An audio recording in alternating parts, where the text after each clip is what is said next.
దేవునికి స్తోత్రములు. మీ అందరికీ నా వందనములు. ఈరోజు దేవుని వాగ్దానము.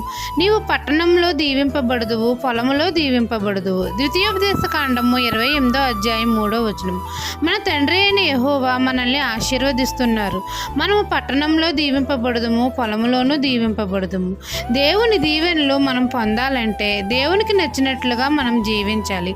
ఆయన హృదయాన్ని మనం అందరము గెలవాలి. తండ్రి ఆజ్ఞలను మనసును ఉంచుకోవాలి.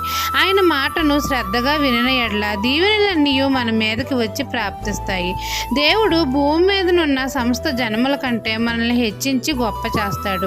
యెహోవా కటాక్షము మనపై కలుగుతుంది. అప్పుడు మనం పట్టణంలో దీవింపబడతాము, పొలములోనూ దీవింపబడతాము. దేవుడు మనల్ని గొప్ప జనముగా చేసి దీవించి ఆశీర్వదిస్తాడు. ఈ దిన వాగ్దానము నా జీవితంలో నెరవేరాలని కోరుకుంటూ దేవుని సువార్త పరిచర్యలో మీ సహోదరి